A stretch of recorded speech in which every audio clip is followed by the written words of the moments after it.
अस्सलाम वालेकुम। खबरों की दुनिया में आपका स्वागत है। मैं मोहम्मद अफरोज खान और आप देख रहे हैं इमाम न्यूज चैनल। हर बात सच बात और सच के साथ हर खबर बताना ही हमारा उद्देश्य है। खबरों में आखिर तक हमारे साथ बने रहिए। गजा पट्टी में इसराइल और फलस्तीन के बीच जो संघर्ष चल रहा है उसका खामियाजा दोनों ही पक्षों को भुगतना पड़ रहा है। इस संघर्ष में दोनों ही तरफ के लोगों की जानें गई हैं, नुकसान हुआ है और लोग तकलीफ में हैं। हालांकि सच ये भी है कि यह संघर्ष एक गैर बराबरी वाला मुकाबला है। इसमें कोई शक नहीं कि इसराइल एक ताकतवर मुल्क है, उसके पास एयरफोर्स है, एयर डिफेंस सिस्टम है, सशस्त्र ड्रोन्स हैं और खुफिया जानकारी जुटाने का एक सिस्टम है जिससे वो जब चाहे गजा पट्टी में अपने टारगेट को निशाना बना सकता है। इसराइल भले ही इस बात पर जोर दे रहा हो कि वो केवल उन्हीं ठिकानों को निशाना बना रहा है जिनका इस्तेमाल सैन्य गतिविधियों के लिए किया जा रहा है, लेकिन जिन इलाकों में हवाई हमले हुए हैं फलस्तीनियों की वहां इतनी सघन आबादी है कि हमास और इस्लामिक जिहाद जैसे संगठनों के ठिकानों से उन्हें अलग कर पाना बहुत मुश्किल है। कई बार तो ये ठिकाने आम लोगों की रिहाइश वाली इमारतों में छिप कर चलाए जाते हैं। ऐसे में आम लोगों की जान बचाना लगभग नामुमकिन हो जाता है। हमास और इस्लामिक जिहाद जैसे संगठन भले ही इस संघर्ष में कमजोर पक्ष लगते हों, लेकिन उनके पास इतने हथियार तो जरूर हैं कि वो इसराइल पर हमला कर सकते हैं। इसराइल पर हमला करने के लिए वे पहले भी कई तरीके आजमा चुके हैं। इसराइली सैनिकों ने पिछले दिनों गजा से उसकी सीमा में दाखिल होने की कोशिश कर रहे एक ड्रोन को मार गिराया था। माना जाता है कि वो ड्रोन हथियारों से लैस था। इसराइली सेना के एक प्रवक्ता ने बताया कि एक एलीट हमास यूनिट ने गजा पट्टी के दक्षिणी इलाके से एक सुरंग के जरिए इसराइल में घुसपैठ करने की कोशिश की थी। ऐसा लगता है कि इसराइल की सेना को पहले से हमास की इस कोशिश की भनक लग गई थी। इसराइली सेना के प्रवक्ता ने बताया था कि उन्होंने उस सुरंग को नष्ट कर दिया। इसमें कोई शक नहीं कि फलस्तीन के हथियारों के जखीरे में जो असलहा सबसे महत्वपूर्ण है वो जमीन से जमीन पर मार करने वाली उसकी मिसाइलें हैं। उसके पास ऐसी मिसाइलें भी अलग अलग तरह की हैं। फलस्तीनी खेमे की तरफ से पिछले दिनों कोऑर्डिनेट गाइडेड एंटी टैंक मिसाइलों का इस्तेमाल भी देखा गया है।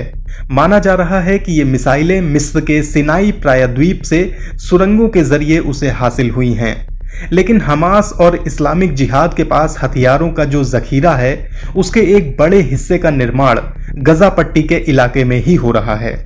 गजा पट्टी में विविधतापूर्ण और परिष्कृत किस्म के हथियारों को बनाने की क्षमता कहां से आई, इसे लेकर इसराइल और बाहर के विशेषज्ञों का मानना है कि इसकी तकनीक उनके पास ईरान से पहुंची है। उनका कहना है कि गजा पट्टी में इसकी इंडस्ट्री ईरान की मदद से ही खड़ी हुई है।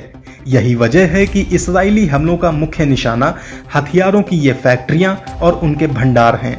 हमास के पास कितनी मिसाइलों का स्टॉक है इसका अनुमान लगाना नामुमकिन है।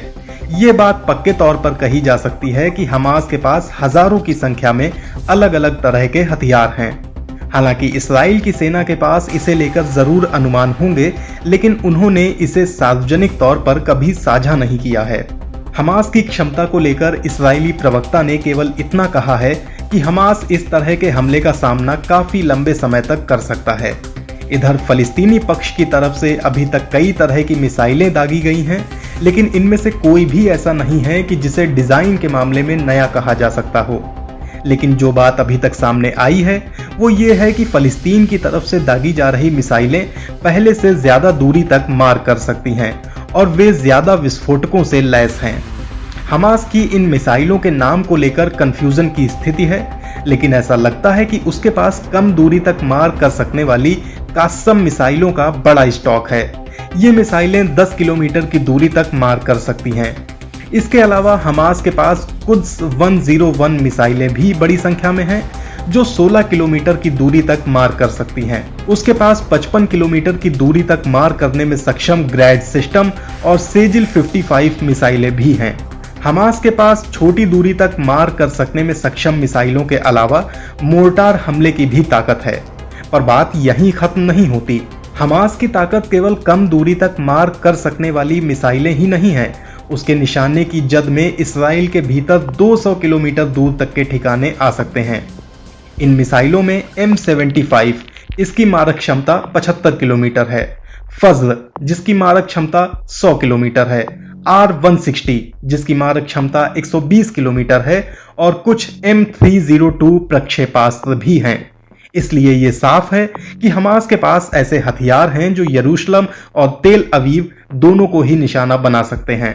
इतना ही नहीं, इसराइल का पूरा तटवर्ती इलाका जहां इस्राएली लोगों की बड़ी आबादी रहती है और उसके प्रमुख ठिकाने मौजूद हैं, हमास के हमलों की जद में आ सकते हैं। इस्राएली सेना ने बताया है कि पिछले 3 दिनों में 1000 से ज्यादा मिसाइलें या रॉकेट इसराइल पर दागे गए हैं।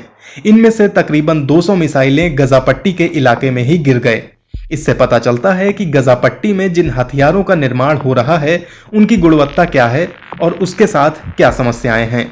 इस्राएली सेना का कहना है कि इस्राइल की तरफ आने वाली 90% मिसाइलों का रास्ता उसका आयरन डोम एंटी मिसाइल सिस्टम रोक लेता है। हालांकि एक बार ऐसा भी हुआ है कि अश्कलोन शहर की रक्षा के लिए तैनात ये एंटी मिसाइल सिस्टम तकनीकी खराबी के कारण काम नहीं कर रहा था। यानी जिस एंटी मिसाइल सिस्टम की तकनीकी कामयाबी की मिसाल दी जाती है वो भी फुल प्रूफ नहीं है।